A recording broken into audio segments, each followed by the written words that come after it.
السلام علیکم ورحمۃ اللہ وبرکاتہ نحمد و نصلی علی رسولہ الکریم اما بعد اعوذ باللہ من الشیطان الرجیم وربک الغفور ذو الرحمہ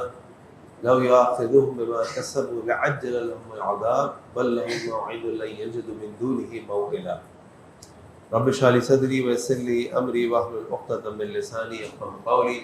سبحانک لا علم لنا الا ما علمتنا انک انت العلیم الحکیم اللهم ارنا الحق حقا وارزقنا اتباعه وارنا الباطل باطلا وارزقنا اجتنابه آمین یا رب العالمین۔ آیت نمبر 58 سے آغاز کریں گے انشاءاللہ۔ اس سے پہلے والی آیت میں اللہ تعالیٰ جو مشرکین تھے اور کافرین تھے اور مکہ کے جو سردار اور لوگ تھے جو اسلام قبول کرنے کو تیار نہیں تھے، بلکہ جب ان کو اسلام کی دعوت پیش کی جاتی تو وہ اسلام کا مذاق اڑاتے، قرآن کی آیات کا مذاق اڑاتے، آخرت کا مذاق اڑاتے، رسول کا مذاق اڑاتے۔ ان کی ساری باتیں بتانے کے بعد اللہ تعالیٰ فرما رہے ہیں کہ وَرَبُّكَ الْغَفُورُ ذُو الرَّحْمَةِ، اور تمہارا جو رب ہے وہ بہت معاف کرنے والا ہے، وہ رحمت والا ہے۔ تم جو کچھ کرتے رہے ہو آج تک سب اپنی جگہ، سچی توبہ کر کے اللہ کے پاس آ جاؤ، اللہ سب معاف کر دیں گے۔ تم نے بڑے سے بڑا گناہ کیا ہو، تم نے شرک کیا ہو، تم نے زنا کیا ہو، تم نے کفر کیا ہو، تم نے انبیاء کا مذاق اڑایا ہو، ان کو قتل کیا ہو، اللہ سے سچی توبہ کرو۔ تم اللہ سے سچی توبہ کرو گے، تمہارا رب کون ہے؟ الغفور ذو الرحمہ، جو بہت معاف کرنے والا ہے، جو رحمت والا ہے۔ لو یاخذہم بما کسبوا لعجل لهم العذاب، اور اگر تمہارے رب نے ان کی پکڑ کرنی ہو، جو گناہ انہوں نے کیے ہیں، جو اعمال انہوں نے کیے ہیں، لعجل لهم العذاب، اللہ تعالیٰ فوراً بھی ان پر عذاب لا سکتا ہے۔ بل لهم موعد لن یجدوا من دونه موئلا، بلکہ اللہ تعالیٰ کے پاس ان کے لیے ایک ٹائم مقرر ہے، جو ٹائم مقرر ہے اسی پر ان کی پکڑ ہوگی، ان پر عذاب آئے گا جو بھی اللہ نے مقرر کیا ہوا ہے، اور اس وقت وہ اللہ کے علاوہ کوئی اور ٹھکانہ نہیں پائیں گے، ان کو کوئی اور پناہ گاہ نہیں ملے گی۔ وَتِلْكَ الْقُرَىٰ أَهْلَكْنَاهُمْ لَمَّا ظَلَمُوا، اور یہ جو بستیاں مکے والوں، کیونکہ مکی صورت ہے، اللہ تعالیٰ مکے والوں سے کہہ رہے ہیں کہ مکے والوں جو بستیاں تمہارے سفر کے دوران تمہیں ملتی ہیں، عاد کی، سمود کی، سوار مدین کی، یہ جو تباہ ہوئی ہوئی بستیاں ہیں جو تم دیکھتے ہو، جن کے آثار تم کو نظر آتے ہیں، یہ وہ بستیاں تھیں جن کو ہم نے ہلاک کر دیا، جن کو ہم نے عذاب دیا، تباہ برباد ہو گئی۔ کس وجہ سے؟ لما ظلموا، جب انہوں نے ظلم کیا۔ کیا ظلم کیے؟ اللہ کے ساتھ شرک کیا، اللہ کے رسولوں کا مذاق اڑایا، اللہ کے رسولوں کو تنگ کیا، ان کی بات پہ لبیک نہیں کہا بلکہ ان کی بات پہ ان کو پیٹھیں دکھائیں، اور اللہ تعالیٰ کے عذاب کو دعوت دی۔ اللہ تعالیٰ نے ان کو تباہ برباد کر دیا۔ وَجَعَلْنَا لِمَهْلِكِهِمْ مَوْعِدًا، اور ان کے لیے اللہ تعالیٰ نے ایک وقت مقرر کیا ہوا تھا جس پہ اللہ تعالیٰ نے ان کو ہلاک کر دیا۔ اس کے بعد اس سورت کا جو تیسری اہم واقعہ ہے موسیٰ خضر علیہ السلام کا، وہ شروع ہوتا ہے۔ مشرکین مکہ نے تو یہودی جا کے سوال کیے، یہودیوں نے 3 سوال کیے کہ ہم نبی کریم صلی اللہ علیہ وسلم سے کیا سوال کریں جس سے ہمیں ان کی سچائی کا یقین ہو جائے، اندازہ ہو جائے۔ تو انہوں نے 3 سوال دیے، جن میں سے 2 سوال تھے اصحاب الکہف کے بارے میں، ذوالقرنین کے بارے میں، اور تیسرا سوال تھا روح کے بارے میں۔ روح کا جواب تو اللہ تعالیٰ نے سورہ بنی اسرائیل میں دے دیا۔ اصحاب الکہف کا واقعہ گزر چکا ہے، ذوالقرنین کا واقعہ آئے گا، لیکن اللہ تعالیٰ نے اس کے ساتھ ساتھ 2 سوالوں کے جواب میں 4 اہم باتیں، 4 اہم واقعات ان کو بتائے، جن میں سے ایک موسیٰ، ایک تو یہ گزر گیا 2 دوستوں کا، جن میں سے ایک کو اللہ تعالیٰ نے بہت بہترین قسم کے 2 باغات دیے ہوئے تھے، اور دوسرا یہ موسیٰ اور خضر علیہ السلام کا واقعہ۔ موسیٰ اور خضر علیہ السلام کا جو واقعہ ہے قرآن کریم میں صرف اسی جگہ ہے، اس کے علاوہ یہ واقعہ ہمیں کہیں نہیں ملتا۔ دوسرا، اس واقعے کو اگر ہم نے سمجھنا ہے تو اس کے لیے ہمارے پاس حدیث کی حجت کو سمجھے بغیر ہم اس واقعے کو نہیں سمجھ سکتے، کیونکہ اللہ تعالیٰ نے اس واقعے کی جو تفصیل ہے وہ نبی کریم صلی اللہ علیہ وسلم کے ذریعے احادیث مبارکہ میں ہمیں دی۔ قرآن کریم میں ہم تفصیل نہیں ملتی کہ خضر کون تھے، موسیٰ خضر کے پاس کیوں جا رہے تھے، یہ سب کیا معاملہ تھا، یہ سب بات ہمیں صحیح احادیث کے اندر ملتی۔ تو بہرحال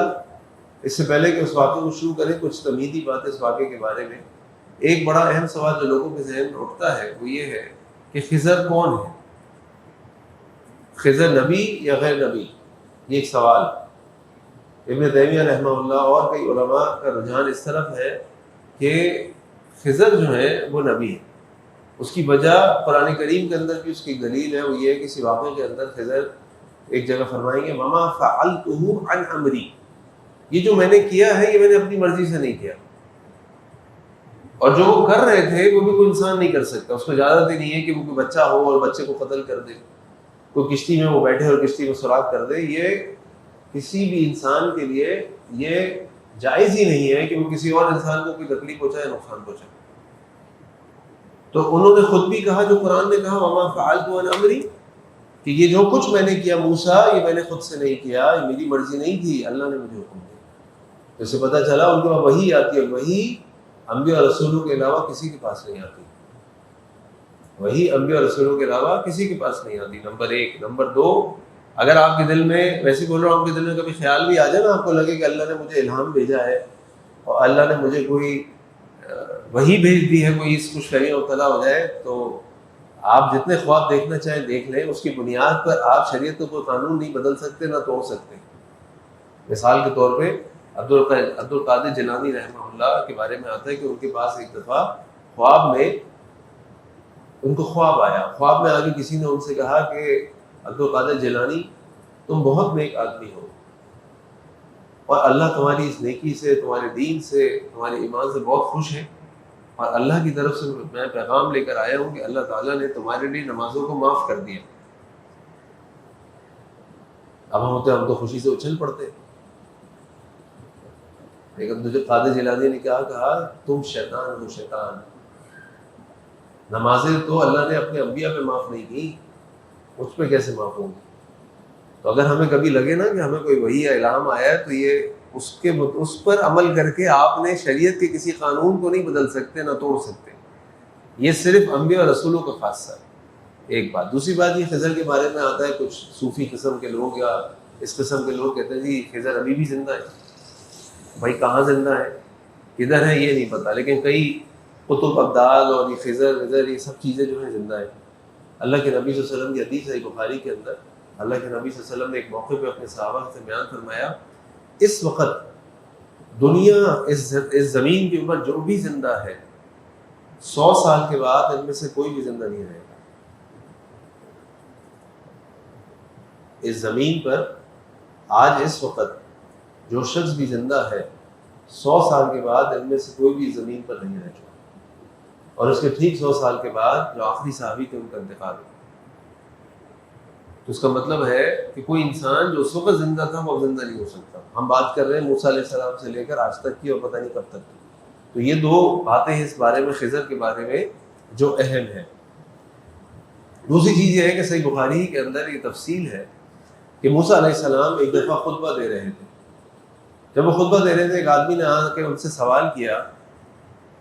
حل فی الارض احد اعلم منک، موسیٰ یہ بتائیے کہ اس زمین کے اوپر کیا کوئی ایسا شخص ہے جس کے پاس آپ سے زیادہ علم ہو؟ اور موسیٰ کون ہے؟ موسیٰ اولو العزم رسولوں میں سے، خضر اولو العزم رسولوں میں سے نہیں، اگر ہے بھی نبی ہے تو اولو العزم نہیں ہے۔ اولو العزم کون ہے؟ جو انبیاء کے بھی ایلیٹ کلاس ہے، ٹاپ آف دا انبیاء ہے، 5: نوح علیہ السلام، ابراہیم علیہ السلام، موسیٰ علیہ السلام، عیسیٰ علیہ السلام، محمد رسول اللہ صلی اللہ علیہ وسلم، یہ 5 اولو العزم رسول ہیں۔ تو جب موسیٰ سے پوچھا گیا، موسیٰ بنو اسرائیل کے رسول ہیں، کیا کیا انہوں نے بنو اسرائیل کے لیے کام کیا ہے، کلیم اللہ ہے، تو موسیٰ علیہ السلام کو جب کہا تو موسیٰ علیہ السلام نے کہا میرے پاس سب سے زیادہ علم، میں اللہ کا رسول ہوں، میرے پاس سب سے زیادہ علم۔ اللہ رب العزت نے موسیٰ علیہ السلام کو وحی بھجوائی، نہیں موسیٰ ایسا نہیں، ہمارا ایک اور بندہ ہے جس کے پاس کچھ علم ہے جو ہم نے خاص اپنے پاس سے اس کو دیا ہے۔ تو جب موسیٰ علیہ السلام نے اللہ تعالیٰ کی طرف سے وحی لی اور ان کو ملی، تو موسیٰ علیہ السلام نے شیطان کی طرح ہٹ دھرمی نہیں دکھائی، ضد نہیں کی، بلکہ انہوں نے کیا کہا، اللہ وہ شخص کون ہے، کہاں ہے، مجھے بتائیں، میں اس کے پاس جا کر علم حاصل کرنا چاہتا ہوں۔ اور موسیٰ علیہ السلام خضر علیہ السلام سے ملنے کے لیے نکلے، انہوں نے سفر کیا، جو آگے آیات میں بھی ہے، تفصیل بھی ملتی ہے۔ تو موسیٰ علیہ السلام وہ پہلے انسان ہوئے جنہوں نے علم کے لیے سفر کیا، جنہوں نے علم کے لیے سفر کیا، اور یہ موسیٰ علیہ السلام کی سنت ہے۔ آج ہم میں سے کتنے لوگ ہیں جو دین کا علم حاصل کرنے کے لیے سفر کرتے ہیں؟ دنیا کا علم حاصل کرنے کے لیے تو بہت سارے لوگ سفر کرتے ہیں، بڑا فخر کرتے ہیں ہمارا بچہ یہاں گیا، ہمارا بچہ یہاں گیا، ہمارا بچہ یہاں گیا، ہم وہاں کے پڑھے میں، وہاں کے پڑھے میں، وہاں کے پڑھے۔ کاروبار کے لیے بھی سفر کرتے ہیں، علم کے لیے کتنا سفر کرتے ہیں؟ ہم تو علم کے لیے، آپ میں سے شاید کچھ لوگ ہوں گے، لیکن ہم میں سے اکثر لوگ ایسے ہیں جو علم کے لیے اتنا سفر بھی نہیں کرتے کہ ہمیں پتہ چلے کہ آگے جو مسجد ہے وہاں کے بڑے شیخ صاحب آئے ہیں، وہاں جا کے ان کا درس سن لیں۔ ہم کہتے ہیں ہماری مسجد میں بلاؤ اس کو، پھر سنیں گے، ورنہ کہیں نہیں جائیں گے۔ ہماری مسجد میں بلاؤ اس کو، ہم کیوں جائیں؟ تو یاد رکھیں، ایک بڑا مشہور مقولہ ہے، علم ایک ایسی چیز ہے جس کو اگر تم اپنا سب کچھ دو گے نا تو وہ تمہیں اپنا تھوڑا سا دے گی، اور اگر تم اس کو تھوڑا سا دو گے وہ تمہیں کچھ نہیں دے گی۔ یعنی علم تو ایک ایسا سمندر ہے جس کا کوئی کنارہ نہیں ہے، اس کا کوئی ساحل نہیں۔ اس لیے آپ دیکھتے ہیں کہ بڑے بڑے علماء، بڑے بڑے محدثین، بڑے بڑے مفسرین جب اپنی کتابیں، اپنی تصانیف لکھتے ہیں تو آخر میں کیا لکھتے ہیں؟ واللہ اعلم، واللہ اعلم، اللہ ہی بہتر جانتے ہیں۔ ہاذا عندی، یہ تو وہ ہے جو میرے پاس سے میں نے جمع کر کے آپ کے سامنے رکھ دیا، واللہ اعلم۔ تو موسیٰ علیہ السلام کو جب یہ پتہ چلا تو موسیٰ علیہ السلام نے اللہ تعالیٰ سے کہا کہ اللہ تعالیٰ میں تو اس شخص کے پاس جاؤں گا، اور میں اس شخص کے پاس جا کر وہ علم حاصل کرنا چاہتا ہوں۔ اور ایک بار پھر آپ اس خضر کے واقعے میں دیکھیں گے کہ خضر علیہ السلام کے پورے واقعے میں اللہ تعالیٰ نے جو بھی باتیں بیان کی، یہ نہیں بتایا کہ خضر علیہ السلام کس علاقے میں تھے، موسیٰ علیہ السلام کس علاقے سے نکل رہے ہیں، کتنا سفر تھا، کون سا سال تھا، کس بادشاہ کی حکومت تھی، آس پاس کے کیا حالات تھے، بلکہ جو کام کی بات ہے وہ ہمیں ملے گی۔ تو کام کی بات کیا ہے کہ جیسے ہی موسیٰ کو پتہ چلا، موسیٰ علیہ السلام نے کہا اللہ میں تو جاؤں گا، مجھے بتائیں میں اس شخص کو کیسے پاؤں، کہاں پاؤں؟ اللہ تعالیٰ نے ان کو کہا کہ تم یوں کرو کہ تم اپنے پاس ایک زنبیل لو، ایک تھیلی لو، اس کے اندر ایک مچھلی کو رکھو اور تم سفر کرو، جس جگہ جا کر وہ مچھلی تمہارے بیگ میں سے، تمہاری زنبیل میں سے نکلے اور دریا میں چھلانگ لگا دے تو وہ ایک راستہ بناتی جائے گی، اور وہاں تم دیکھو گے کہ مرج البحرین ہو جائے گا، کہ سمندر کے بیچ میں، دریا کے بیچ میں راستہ بنتا جائے گا، بڑا عجیب سی چیز ہوگی۔ بس یہ وہ مقام ہے جہاں پہ تمہیں خضر ملیں گے، یہ وہ مقام ہے۔ تو موسیٰ علیہ السلام نے کیا کیا کہ موسیٰ علیہ السلام نے اپنے شاگرد یوشع بن نون کو اپنے ساتھ لیا، اور یوشع بن نون کو وہ لے کر نکلے، اور انہوں نے کہا کہ چلو بھائی سفر پہ چلتے ہیں۔ تو اللہ تعالیٰ نے آیت نمبر 61 میں فرمایا، آیت نمبر 60 میں فرمایا وَإِذْ قَالَ مُوسَىٰ لِفَتَاهُ، کہ جب موسیٰ علیہ السلام نے کہا اپنے غلام سے، یعنی اپنے شاگرد سے، لا ابرح حتى ابلغ مجمع البحرین او امضی حقوبا، کہ میں تو چلتا رہوں گا، چلتا رہوں گا، چلتا رہوں گا یہاں تک کہ میں مرج البحرین تک پہنچ جاؤں، اس جگہ تک جہاں دو دریا یا سمندر ملتے ہیں، جہاں اللہ نے حکم دیا کہ وہاں مچھلی راستہ بنائے گی، او امضی حقوبا، یا حقوق گزر جائے۔ حقوق کے بارے میں روایات میں ہمیں یعنی یہ نہیں ملتا واضح طور پہ کہ حقوق سے کیا مراد ہے، کچھ آثار ملتے ہیں، اور حقوق سے کسی نے کہا 10,000 سال مراد ہے، کسی نے کہا 1000 سال مراد ہے، کہ میں چلتا ہی رہوں گا، چلتا ہی رہوں گا، چلتا ہی رہوں گا۔ یہ موسیٰ علیہ السلام کی تڑپ تھی علم حاصل کرنے کے لیے کہ میں وہ علم حاصل کروں۔ تو بہرحال موسیٰ علیہ السلام نکلے، فلما بلغ مجمع بینہما نسیا حوتہما، اور جب وہ دونوں پہنچے اس دریا کے سنگم پر، نسیا حوتہما، وہاں وہ اپنی مچھلی بھول گئے، فاتخذ سبیلہ فی البحر سربا، تو وہاں اس جگہ مچھلی نے دریا میں سرنگ جیسا اپنا راستہ بنا لیا۔ اب باقی تفسیر ہمیں حدیث میں ملتی ہے، اور وہ یہ ہے کہ موسیٰ علیہ السلام نے اپنے شاگرد یوشع بن نون کو ساتھ لیا، کچھ کھانے پینے کا سامان ساتھ رکھا، مچھلی کو لیا اور نکل پڑے، چلتے گئے چلتے گئے چلتے گئے چلتے گئے، ایک جگہ جا کے رکے اور تھک گئے۔ موسیٰ علیہ السلام نے وہاں ایک پتھر کے اوپر سر رکھا اور آگ لگ گئی۔ اسی مقام کے اوپر مچھلی بیگ سے نکلی، اور بیگ سے نکل کر اس نے سمندر میں راستہ بنایا۔ جو ان کے شاگرد تھے یوشع، وہ جاگ رہے تھے اس وقت۔ تھوڑی دیر کے بعد جب موسیٰ اٹھے تو موسیٰ علیہ السلام پھر چل پڑے، اور دن چلے رات چلے، اور پھر تھک آ کر بیٹھ کے کہنے لگے کہ بھائی مجھے کچھ کھانے کو دو، مجھے بھوک لگی۔ اس وقت یوشع کو یاد آیا کہ موسیٰ، میں تو آپ کو بتانا بھول گیا، جس جگہ آپ نے پہلے آرام کیا تھا نا، وہاں پہ مچھلی بیگ سے نکلی تھی، اور مچھلی نے بیگ سے نکل کر دریا میں راستہ بنایا اور سر بنا کے نکل گئی۔ اب موسیٰ علیہ السلام انہوں نے کہا فلم اللہ فرمانے فلم وجاوز قال لفتاو آتنا غداءنا لقد لقينا من سفرنا هذا نصبا۔